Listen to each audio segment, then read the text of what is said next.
Olha, vários assuntos importantes, hein? Para começar, após integrantes do governo e do judiciário ampliarem a pressão para que parlamentares retirassem o apoio ao projeto de lei da anistia, o líder do PL na Câmara, Sóstenes Cavalcante, decidiu protocolar o requerimento de urgência nesta segunda-feira. Esse texto recebeu o apoio de 264 parlamentares, mas 2 signatários foram invalidados pela Casa. A oposição afirmou que também vai publicar o nome, a foto e o estado de cada deputado que assinou a medida para que os eleitores pressionem os parlamentares a não retirarem esse apoio. Integrantes do Planalto e do Judiciário intensificaram a pressão sobre esses deputados para tentar minar o projeto, sinalizando apoio à revisão das penas e não à anistia. Magistrados, inclusive, já indicaram que, mesmo se essa ofensiva contra a medida não funcionar, eles deverão considerar esse PL, esse projeto de lei, inconstitucional. Chamar os nossos comentaristas parece um jogo de xadrez, né? Muitas estratégias sendo colocadas sobre a mesa, justamente para tentar inviabilizar de um lado e tentar avançar com essa pauta do outro. O Mota, Roberto Mota, ao vivo, conectado com a gente. Mota, seja bem-vindo, ótima noite a você. Requerimento de urgência protocolado com o aval de 262 deputados. Momento me parece crucial para esse projeto, né? Uma semana que antecede um feriadão prolongado. Não poderia perder a temperatura do debate, né? A temperatura é altíssima. Boa noite para você, Caniato. Boa noite aos meus colegas de bancada. Boa noite à nossa audiência. O apoio de deputados da base do governo ao projeto de anistia é uma prova de que essa questão superou barreiras partidárias.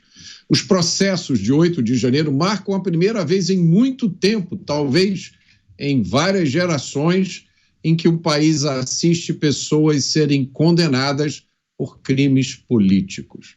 Se tivesse havido uma tentativa tradicional de golpe de Estado, como tanques na rua e soldados armados, como já aconteceu tantas vezes na história do Brasil, ainda assim, essa seria uma questão delicada. Mas, quando se trata de um golpe de Estado supostamente dado por senhoras de idade, vendedores ambulantes e uma mãe de família que escreveu em uma estátua com batom, essa passa a ser uma questão explosiva. É muito bom perceber que o Congresso está acordando para essa realidade. O PL da anistia em análise aqui na abertura de Os Pingos nos Is, requerimento de urgência protocolado na Câmara dos Deputados. O Luiz Felipe Dávila ao vivo, também conectado com a gente. Dávila, seja bem-vindo, viu?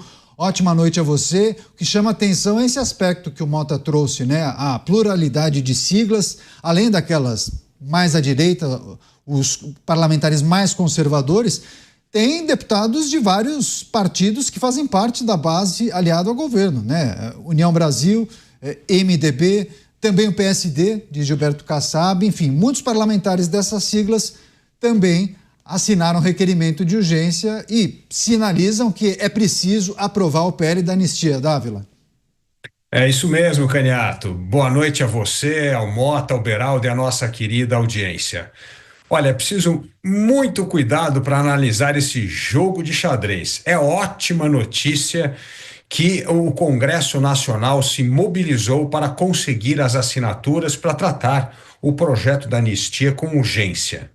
Mas o jogo começa agora, é daqui para frente que é preciso ter muito juízo para não estragar essa grande vitória, que é criar o regime de urgência para se votar o projeto da anistia. E aí, Caniato, nós temos de dividir em 3 grupos. O grupo dos manifestantes, estes precisam ser anistiados, aqueles que foram presos e indevidamente, sem o devido processo legal e que foram condenados a penas absurdas que não condiz com o que está na Constituição, que garante a livre manifestação de todos os cidadãos brasileiros.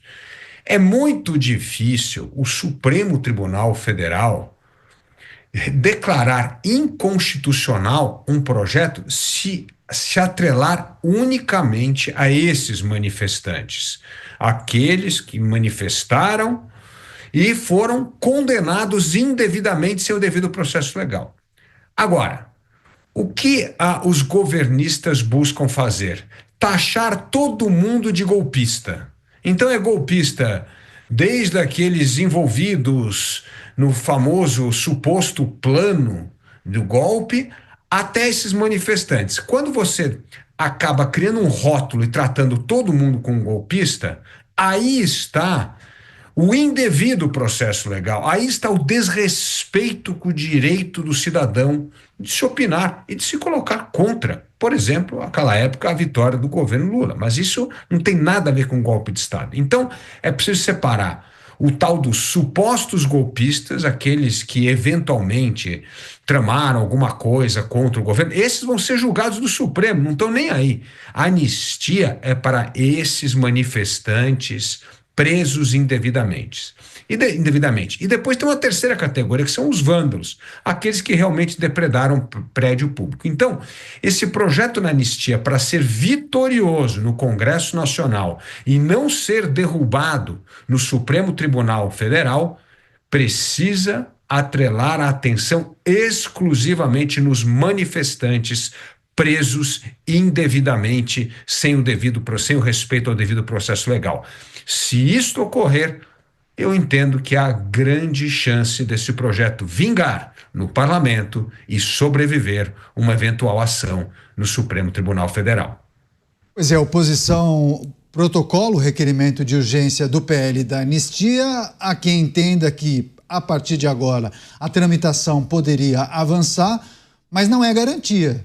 Não existe um dispositivo que acabe atrelando a efetivação do protocolo, né, a apresentação desse requerimento de urgência, a obrigação de tramitação. Isso depende, claro, do presidente da Câmara dos Deputados. Chamar o Cristiano Beraldo, vai trazer também suas análises e impressões, mais um passo adiante, né, Beraldo? Seja bem-vindo, ótima noite a você. Agora, efetivar o registro da urgência agora pode ter uma explicação baseada na leitura do momento, né? Porque teve uma informação divulgada no fim de semana, inclusive informação divulgada pelo jornal O Globo, de que integrantes do Judiciário estariam pressionando integrantes do Executivo para que pressionassem deputados que fazem parte da base governista a retirar as assinaturas. Por essa razão, por esse motivo, que Sóstenes Cavalcante decidiu avançar e protocolar o requerimento de urgência.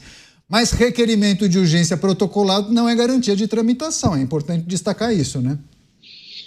Pois é, Caniato, esse exemplo que você trouxe do final de semana demonstra o tipo de democracia que a turma defende para o Brasil, essa em que não há independência entre os poderes, um se mete no outro e fica tudo por isso mesmo. Boa noite a você, boa noite ao Dávila, ao Mota e boa noite à nossa audiência que nos prestigia diariamente aqui nos Pingos nos Is. Olha, Caniato, são dois aspectos importantes. Um é esse em que todo mundo está fazendo um jogo para defender o seu interesse, não respeitando os limites que deveriam ser claros em relação ao papel de cada poder. A iniciativa da anistia é uma iniciativa do Poder Legislativo, da Câmara dos Deputados. Uma vez aprovada na Câmara, vai ao Senado. E aí temos a decisão do Legislativo. É claro que, depois disso, o Executivo tem um papel, o Judiciário tem um papel, mas essa interferência no curso do processo é bizarra, na falta de uma palavra mais apropriada. Agora, a gente precisa entender que a manifestação dos deputados está dada. Ali há assinaturas suficientes para o pedido de urgência. E fica a dúvida. Por que não colocar o projeto para ser discutido e votado no plenário? Qual é o medo? Qual é o receio? É o receio de outros poderes ou do Poder Judiciário não querer passar pelo constrangimento, pelo desgaste de não cumprir algo que está vindo do Legislativo? Que está em interesse a lei, a Constituição, a prerrogativa do Legislativo, a aplicação ou não de uma lei que eventualmente será aprovada na Câmara e no Senado em relação a um processo que está em andamento? Qual é o constrangimento? É uma questão pessoal ou é uma questão formal? É uma questão do processo? Estamos num Brasil onde a nossa Suprema Corte julga sem olhar a capa do processo, representando aquela justiça com venda nos olhos e a balança na mão? Ou simplesmente estamos num país onde o judiciário julga conforme a pessoa que está do outro lado? Então, Caniato, é preciso ficar atento, porque conforme o andamento desse tema, nós teremos muita coisa ficando clara em relação ao que de fato é essa tão falada democracia que se defende para o Brasil. Pois é, faltaram palavras para o Beraldo e ele lembrou da palavra, a situação bizarra, né? Ele usou a palavra bizarra, mas você sempre usa uma frase, né? O sistema é bruto, né? Você poderia também utilizar essa frase. Mas, para explicar um pouco essa situação que veio à tona no fim de semana, inclusive o deputado Sóstenes, viu, Mota? Deixa eu só passar para o Mota rapidamente. Ele acabou publicando uma mensagem, compartilhou via assessoria, a seguinte mensagem, inclusive, Felipe Gustavo, nosso coordenador, compartilhou com a gente. E aí, Sóstenes escreveu o seguinte, Mota: amigos, acabo de dar entrada no requerimento de urgência com 264 assinaturas em razão das notícias recebidas que o governo está pressionando os deputados a retirarem assinaturas. Mudei a estratégia. E agora está protocolado o documento e é público para que todos... Não, e é público, inclusive, os nomes de todos que assinaram. O governo não vai nos pegar de surpresa, anistia já. Essa mensagem que foi compartilhada, inclusive, vários veículos de comunicação, portais de notícias, acabaram publicando essa estratégia de Sóstenes Cavalcantini, que encabeça um movimento em prol da anistia. Mota, quer trazer rapidamente o seu posicionamento acerca dessa situação que envolve uma eventual pressão do judiciário no executivo e o executivo, por sua vez, pressionando alguns deputados que retirem as assinaturas? Para a gente entender o absurdo, conseguir pegar, entender, compreender a magnitude do absurdo dessa situação, imaginem se fosse o contrário, né? Imaginem se a notícia fosse que membros do Congresso estão pressionando o judiciário para que a sentença, o resultado de um determinado julgamento fosse alterado. Imagine o escândalo que seria, né? Eu vou dizer mais uma vez que eu continuo impressionado com o otimismo do Dávila, né? O Dávila está achando que se retirar, né, separar as duas coisas, a questão dos manifestantes da questão das autoridades, que aí a racionalidade vai voltar a imperar. Eu acho essa uma esperança vã, Dávila. Eu acho que isso não vai acontecer, até porque tem muita gente sugerindo que o caso dos manifestantes, dos réus, da manicure, do vendedor ambulante, é essencial para que se construa o segundo caso contra as autoridades. Eu confesso que eu também não segui muito bem essa linha de raciocínio, mas é o que muitos juristas estão dizendo, que sem os réus de 8 de janeiro, sem o ambulante, a cabeleireira, as senhoras de idade com Bíblia, não se sustentaria o segundo caso. Agora, eu acho que a gente tem que abandonar, eu não estou abandonando a esperança no Brasil, mas estou abandonando a esperança de que este caso se resolva por racionalidade, por bom senso. Eu acho que o que a gente está vendo aqui é uma reação do Congresso Nacional, brilhantemente liderada pelo deputado Sóstenes, e eu acho que essa reação pode, sim, levar as pessoas a darem um passo para trás e contemplarem o panorama que eu posso dizer. Daqui de onde a gente está, não é um cenário bonito. Pois é. Dávila, então eu passo a palavra para você, em cima do que o Mota trouxe, também repercutindo o seu primeiro comentário, que você falava sobre a necessidade de fazer uma distinção, né? Quem depredou, quem apenas foi até a Praça dos Três Poderes, enfim, tentar identificar esses grupos e, a partir daí, não promover uma anistia total e restrita, mas talvez individualizar, fazer esse trabalho de identificar quem é quem nos atos do dia 8 de janeiro. Agora, vai ser um trabalho e tanto, hein? Porque eu fico pensando nessa operação e jogar essa responsabilidade para a Câmara dos Deputados. Há mecanismos e ferramentas para identificar o que exatamente cada um fez, Dávila? Caniato, a coisa importante é não deixar os famosos jabutis entrarem no projeto, porque se começa a ter uma linguagem vaga, que pode abraçar outras pessoas, tá, isso vai prejudicar a tramitação.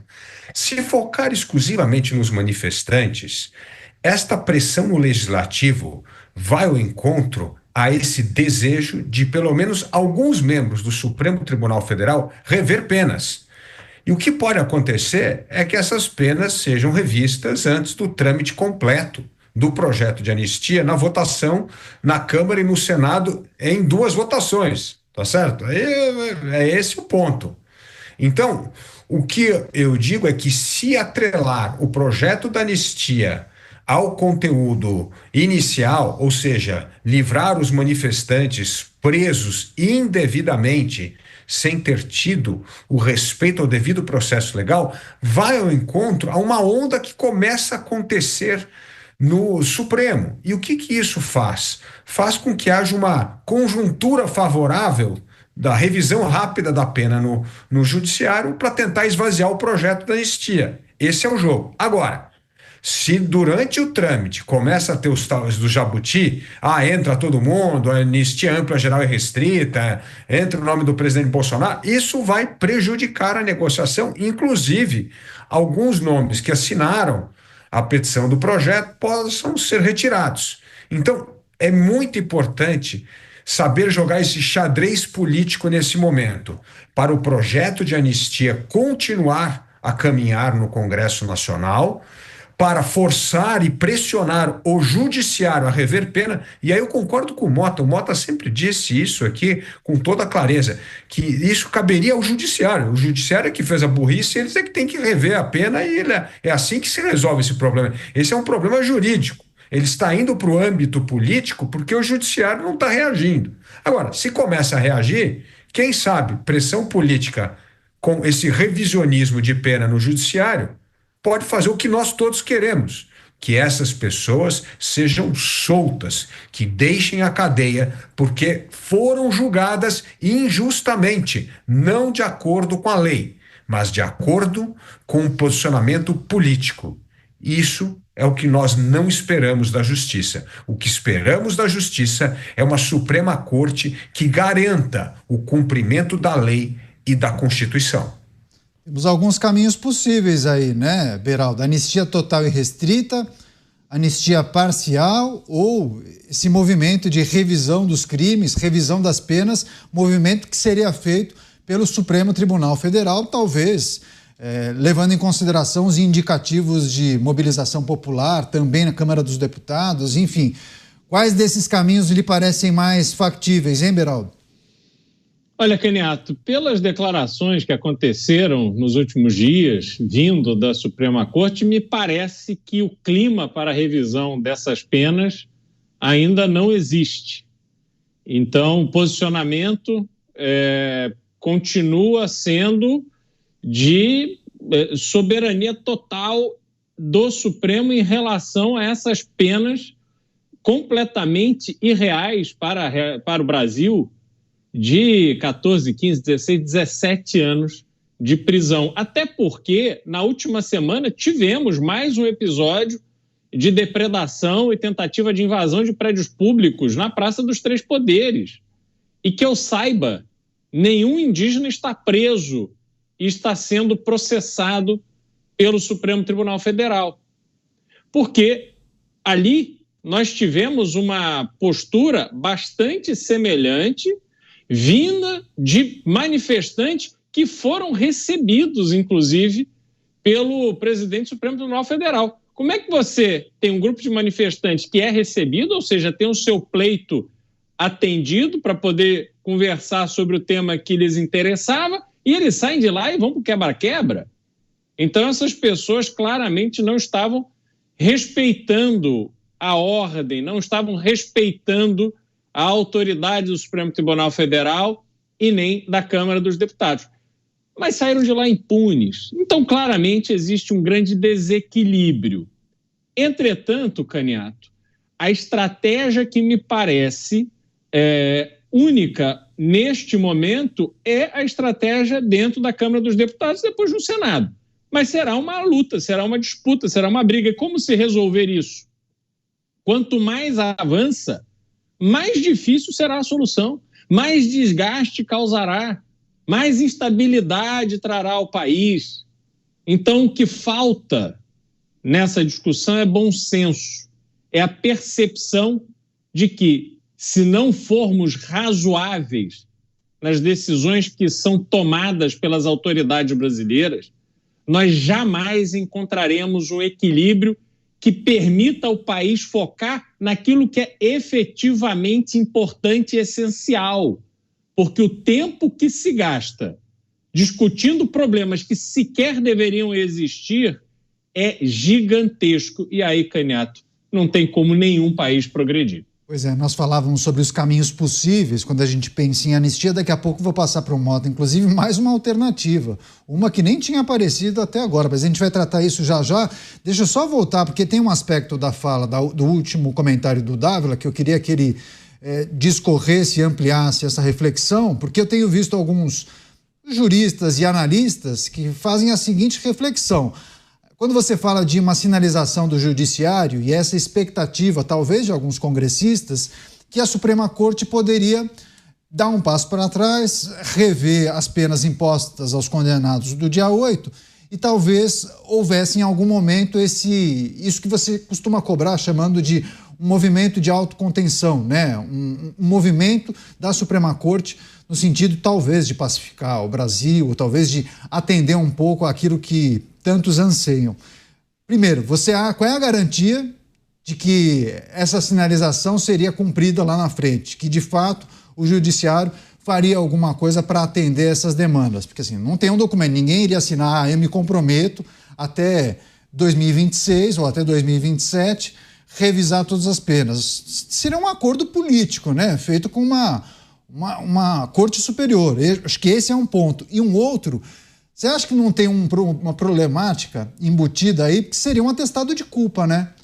Pensa comigo, a Suprema Corte revisar as penas que foram impostas por ela própria aos condenados do dia 8, e por qual razão ela faria isso, né?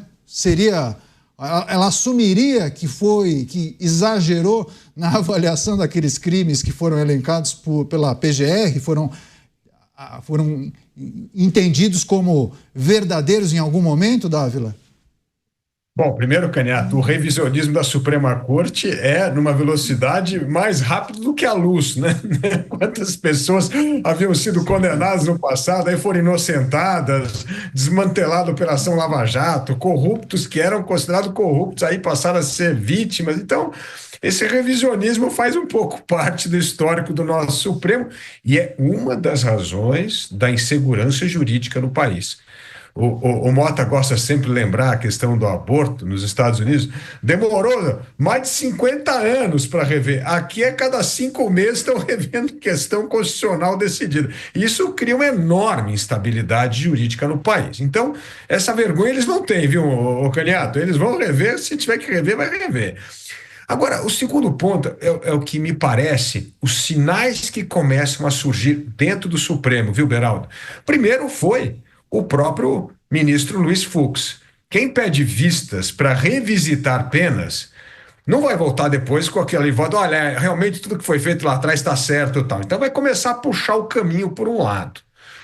Interessante, um depoimento numa palestra que ocorreu a semana passada, ou retrasada, do ministro André Mendonça, descrevendo como deveria ser o perfil ideal de um ministro do Supremo.